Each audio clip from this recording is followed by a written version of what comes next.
కరీంనగర్లో స్థానిక సంస్థల ఎన్నికలు ముగియగానే కాంగ్రెస్ ప్రభుత్వం ఇంటి పన్ను పెంచేందుకు సిద్ధమవుతోందని కేంద్ర మంత్రి బండి సంజయ్ కుమార్ ఆరోపించారు. కిసాన్ నగర్ ఎన్నికల ప్రచారంలో ఆయన మాట్లాడుతూ 6 గ్యారంటీలను అమలు చేయని కాంగ్రెస్కు ఓటు వేసే నైతిక హక్కు లేదన్నారు.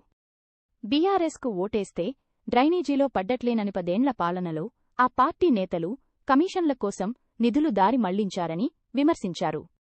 కరీంనగర్ అభివృద్ధి అంతా కేంద్ర నిధులతోనే సాధ్యమైందని నగర మేయర్ పీఠాన్ని బీజేపీకి అప్పగిస్తే మరిన్ని నిధులు తెస్తానని ఆయన హామీ ఇచ్చారు.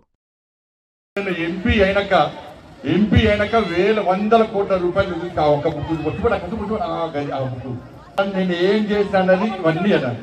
కానీ చెప్పుకోవడానికి మాకు పేపర్లు రాలే, టీవీలో మాకు చూపట్టారు. ఇలా ఇన్ని రోజులు 10 సంవత్సరాలు మొత్తం బీఆర్ఎస్ వాళ్ళు పైసలు నేను చేస్తే కొబ్బరికాయలు వాళ్ళు కొడతారు, పైసలు నేను చేస్తానని లేదు చూస్తాను టక్కని కొబ్బరికాయ కొట్టిపోతారు.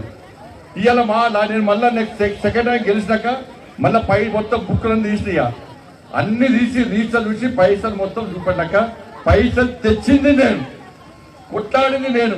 అరే ఢిల్లీలో ఉండేది ఎవరు? నరేంద్ర మోడీ ప్రభుత్వం. ఇక్కడ ఎంపీ ఉండేది ఎవరు? మీరందరూ కష్టపడి గెలిపించారు కదా. మరి నేను చెప్తే పైసలు కమలా పైసలు కమలా మోడీ చూసిండు ఎప్పుడైనా కలిసిండా? ఎప్పుడో పోయి చూసిండా? మరి పైసలు ఎట్లా వచ్చినాయి?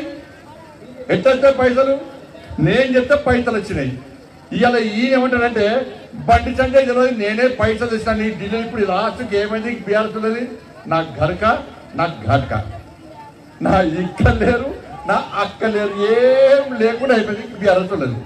ఇలా నేను అక్కడ రోడ్ల పైసలు తెచ్చిన, లైట్ల పైసలు తెచ్చిన, ఇలా పార్కులు చూడండి, కమ్యూనిటీలు చూడండి, మార్కెట్లు చూడండి, రోడ్లు చూడండి, ఇలా అన్ని మొత్తం ఆర్ఓబి చూడండి. ఇలా ఏం తెచ్చినా కూడా పైసలు నేను తెస్తే ఇలా బండి సంజయ్ పైసలు తెలే మేం తెస్తామంటే 10 సంవత్సరాలు ఏం చేయలే వాళ్ళు 10 సంవత్సరాలు ఏం చేసినంటే మీ పేదోళ్ళ జాగలు కబ్జా చేసిర్రు. పేదోళ్ళ జాగలు కబ్జా చేసి బీఆర్ఎస్ లో గెలిచిన వాళ్ళందరూ సగం మంది జైలుపోయారు. గెలిచిన సగం మంది జైలుపోయారు కాబట్టి ఇలా పోటీ చేయడానికి ఇవ్వలేరు. మళ్ళీ ఇది అయినాక నిష్పత్తి ఆయన నేను ఇవాళ మేయర్ గెలిపినాక మా మేయర్ కరీంనగర్ లో పువ్వు గుర్తు మేయర్ అయినాక ఈ కబ్జాలు చేసిన వాళ్ళు ఇవ్వాలి ఇప్పట మిగతా వాళ్ళు కూడా జైలుకి వస్తా గ్యారెంటీ. బీఆర్ఎస్ వాళ్ళ పరిస్థితి అది. పైసలు తెస్తే వాళ్ళు మేం చేస్తామంటారు.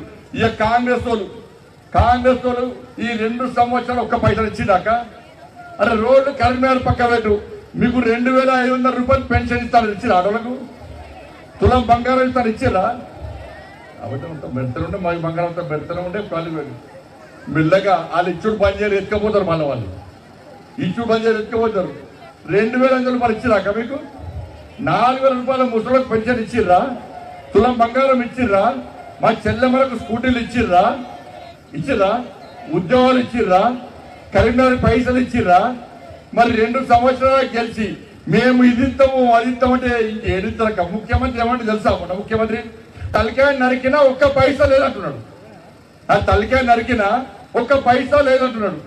మరి ముఖ్యమంత్రి పైసలు అంటే వీళ్ళు పైసలకైతే బంగారు చేస్తారా? పాకిస్తాన్ ముద్ర కొడతారా?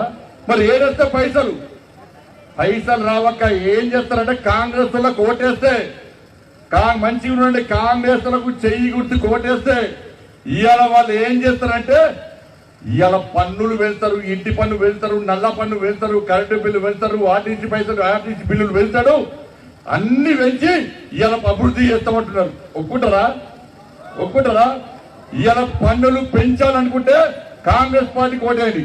ఎస్ మాకు పన్నులు వద్దు, మా పన్నులు పెంచద్దు, కానీ మాకు అభివృద్ధి కావాలంటే ఇలా నరేంద్ర మోడీకి పూర్తి మీద ఓటేయండి. ఢిల్లీ నుంచి పైసలు నేను తీసుకొస్తా, ఢిల్లీ నుంచి పైసలు తీసుకొస్తా. కాంగ్రెస్ వాళ్ళకి కోటేస్తే ట్యాక్సులు పెంచుతారు, పన్నులు పెంచుతారు, ఇంటి పన్ను పెంచుతారు. బీఆర్ఎస్ లో కోటేస్తే అది మోర్లేస్తే వాళ్ళకు అధికారం ఇక్కర్లేదు, అధికారం అక్కర్లేదు.